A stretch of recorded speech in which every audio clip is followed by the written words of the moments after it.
listen carefully and answer questions 1 to 5.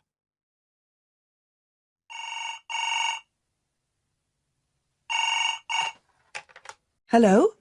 Oh, hello. I'm ringing about the advertisement in yesterday's newspaper. The one for the bookcases. Can you tell me if they're still available? We've sold one, but we still have two available. Right. Can you tell me a bit about them? Sure. What do you want to know? Well, I'm looking for something to fit in my study. Well, I'm not too worried about the height, but the width's quite important. Can you tell me how wide each of them is? They're both exactly the same size. Let me see, I've got the details written down somewhere. Yes, so they're both 75 centimetres wide and 180 centimetres high. Okay, fine. That should fit in okay. And I don't want anything that looks too severe. Not made of metal, for example. I was really looking for something made of wood. That's all right. They are, both of them. So, are they both the same price as well? No, the first bookcase is quite a bit cheaper. It's just £15. We paid £60 for it just 5 years ago, so it's very good value. It's in perfectly good condition. Well, they're both in very good condition, in fact. But the first one isn't the same quality as the other one. It's a good, sturdy bookcase. It used to be in my son's room, but it could do with a fresh coat of paint. Oh, it's painted. Yes, it's cream at present. But as I say, you could easily change that if you wanted, to fit in with your colour scheme. Yes, I'd probably paint it white if I got it. Let's see, what else? How many shelves has it got? 6. 2 of them are fixed, and the other 4 are adjustable, so you can shift them up and down according to the sizes of your books. Right, fine. Well, that certainly sounds like a possibility.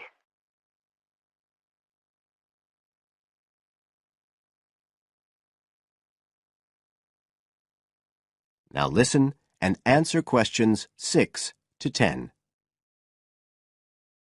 But the second one's a lovely bookcase too. That's not painted, it's just the natural wood colour, dark brown. It was my grandmother's, and I think she bought it sometime in the 1930s, so I'd say it must be getting on for 80 years old. So it's very good quality. They don't make them like that nowadays. And you said it's the same dimensions as the first one? Yes, and it's got the 6 shelves. But it also has a cupboard at the bottom that's really useful for keeping odds and ends in.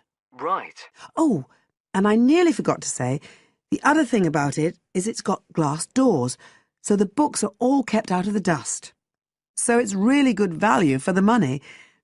I'm really sorry to be selling it, but we just don't have the room for it. So what are you asking for that one?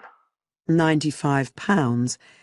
It's quite a bit more, but it's a lovely piece of furniture. A real heirloom. Yes. All the same, it's a lot more than I wanted to pay.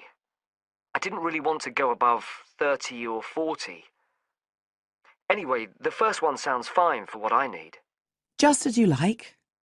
So, is it all right if I come round and have a look this evening? Then, if it's okay, I can take it away with me. Of course. So you'll be coming by car, will you? I've got a friend with a van, so I'll get him to bring me round. If you can just give me the details of where you live.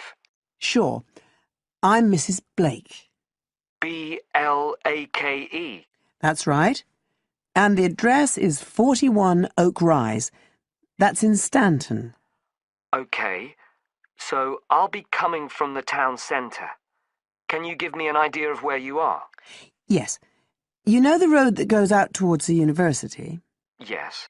Well, you take that road and you go on till you get to a roundabout.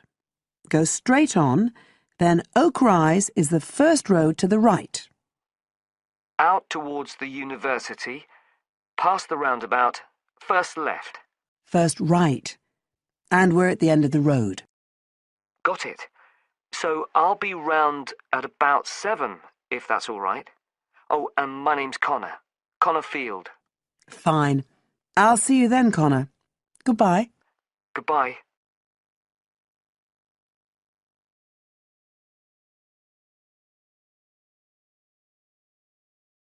Now, listen carefully and answer questions 11 to 17.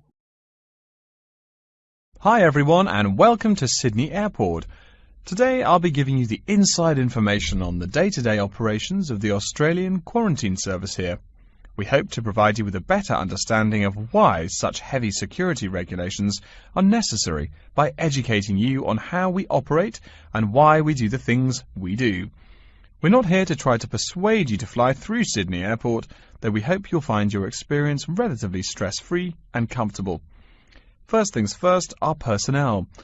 Can anyone guess how many people work at Sydney Airport? We have 200 alone working in Terminal 2. So can you guess how many in the whole airport? I heard someone say 360.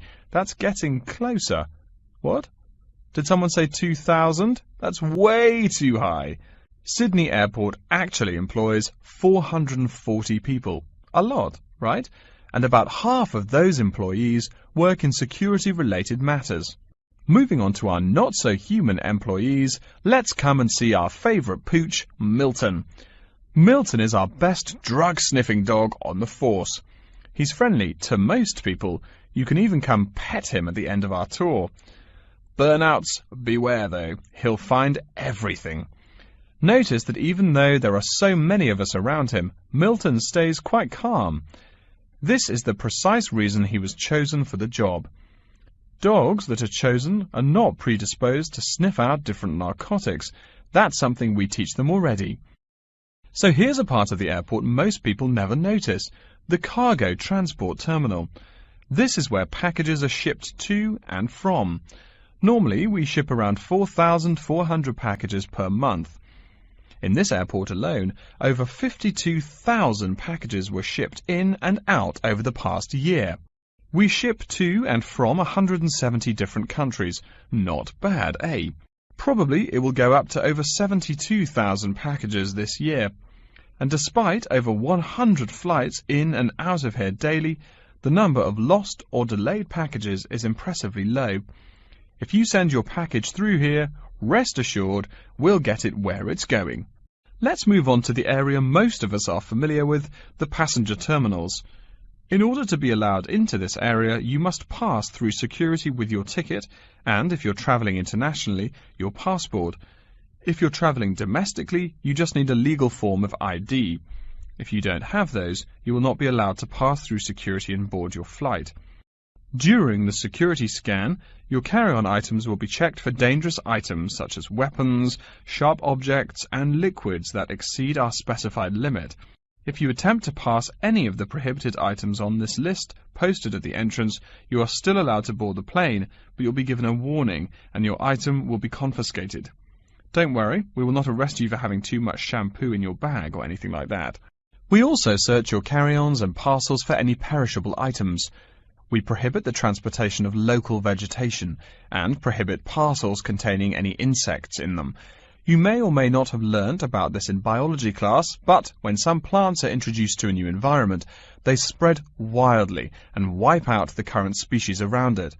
It is important to control the introduction of new plants into an ecosystem, so we must prohibit the transport of any fertile seeds.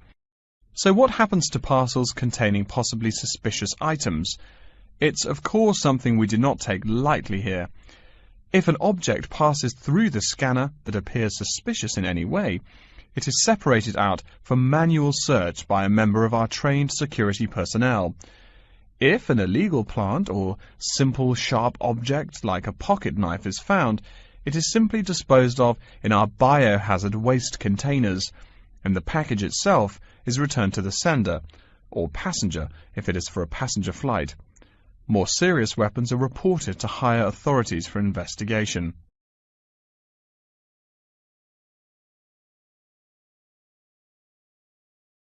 Now listen and answer questions 18 to 20. As far as parcel security, the material of the parcel is important. For shipped goods, the most common material used and the most widely accepted is paper. Make sure it is packed sturdy enough with no rips or tears. We've definitely had packages rip open before due to haphazard packing. A more common problem, though, is the package labels. When an item does not make it to the right place, this is the most common reason. The label may not be in the right place or marked clearly enough. If you're receiving any items from abroad that must be declared, please remember our guidelines in order to ensure the timely delivery of your item. Make sure it is packed correctly, and we ask that you notify customs between 2 and 10 days within the item's scheduled arrival date. Okay, before we move on, are there any questions?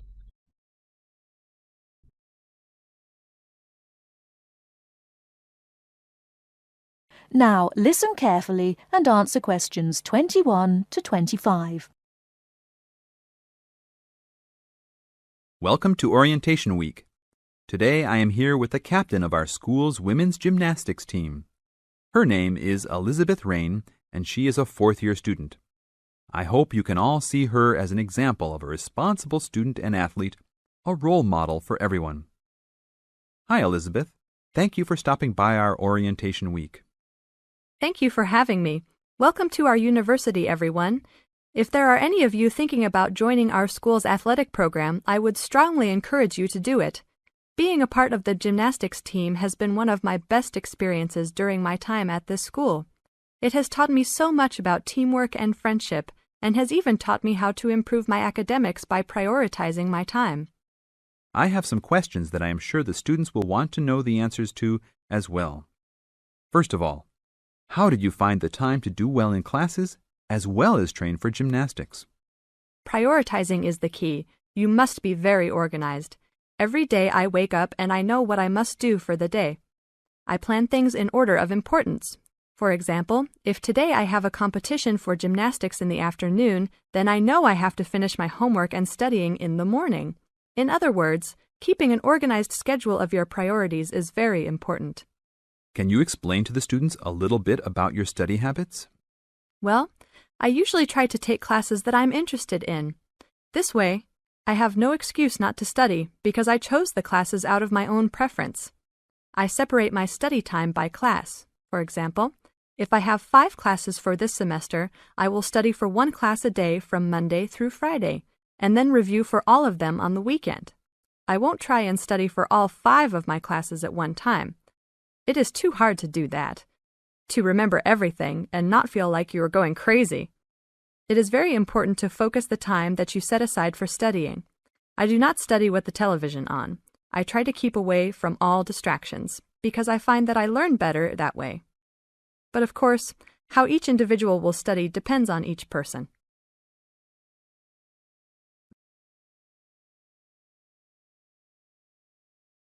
Now listen and answer questions 26 to 30. That sounds like good advice. Let's talk a little bit about your gymnastics career. How long have you been doing this sport for, and what has been the best moment of your college participation? Well, I've been participating in gymnastics since I was a kid. My parents got me involved in the sport. The best moment. I would have to say that there is not one single instance that stands out in my mind as the best moment, but more of a whole experience. My first year in university was definitely one of the best years of my life. I met my best friends that year and really learned to grow up and be independent. Our team went to the national championships that year, and it was an incredible experience, so I would count the whole year as my best experience in college. How about the worst moment? It is true everyone goes through bad experiences. My worst experience would have to be the fall of last year when I broke my wrist. I was unable to participate in sports for the remainder of the year and had to learn how to write with my left hand. I guess when I look back at it, though, even though I wouldn't wish this to happen to anyone, this experience definitely made me stronger as a person. It taught me to look at life with a new perspective and to really value the friends and family that are important and close to me. Thanks for your time, Elizabeth. Do you have anything else you want to tell the new students?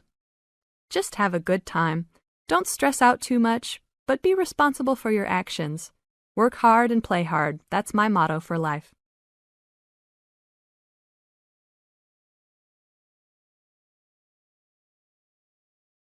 Now listen carefully and answer questions 31 to 40.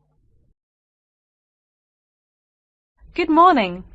Today we will continue our study of Crocodylus niloticus by talking about its living habits. We've already discussed the evolutionary attributes that set it apart from its crocodile relatives. Does everyone remember that? Yes, it has an extremely narrow snout and 3 or 4 rows of protective scales on its back, as compared to 2 rows on other members of the Crocodylus genus. Let's take a look at how these carnivorous man-eaters live, where they live, and finally, whether they really deserve their vicious reputation. To start, I'd like to address a great question posed to me by a student during yesterday's office hours. We talked about the distribution of crocodiles in Africa and saw that they are highly concentrated in the south and west of the continent. This student noticed that on the map displaying the distribution of crocodiles across Africa, there were no crocodiles in the northern region, and found no mention in the literature of the existence of crocodiles in the north of Africa.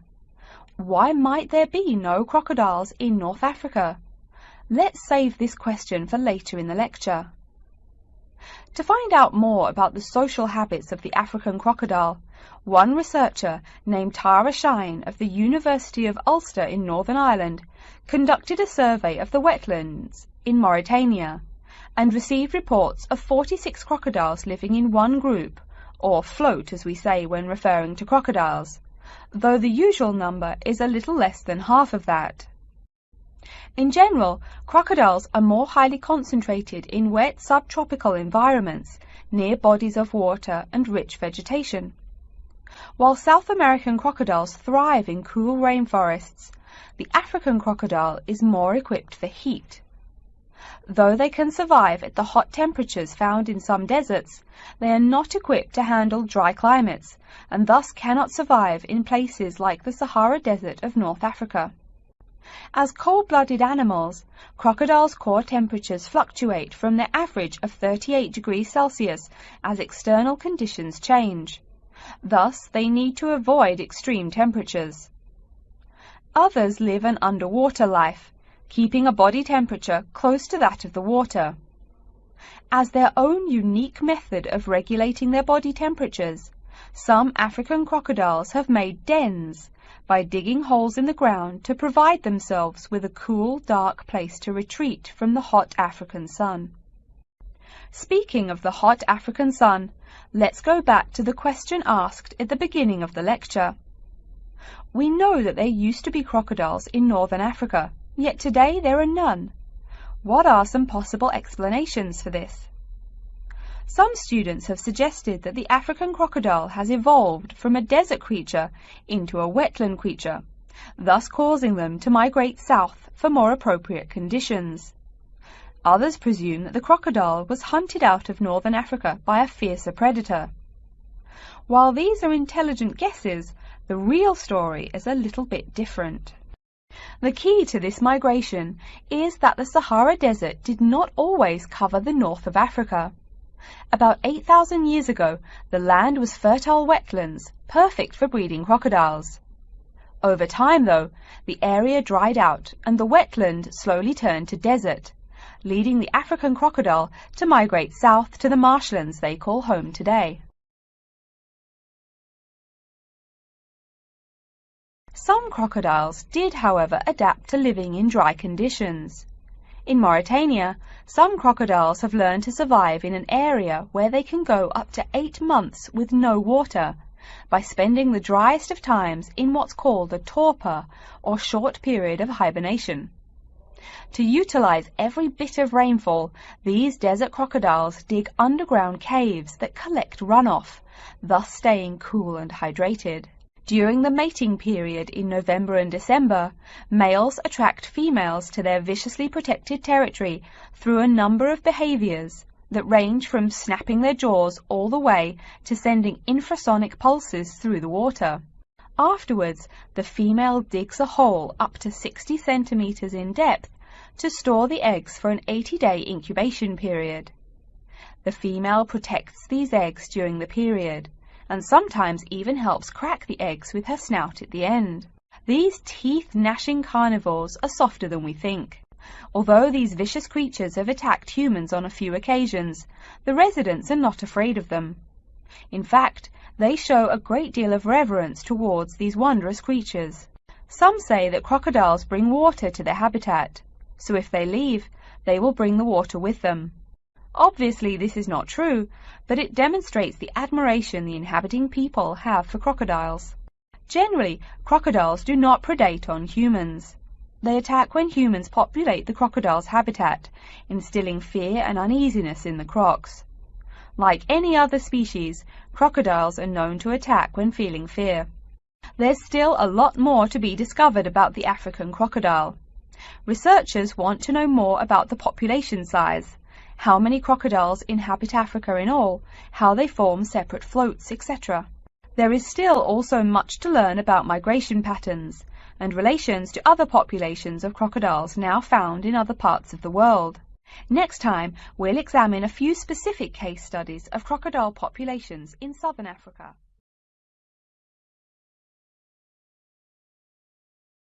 You now have half a minute to check your answers.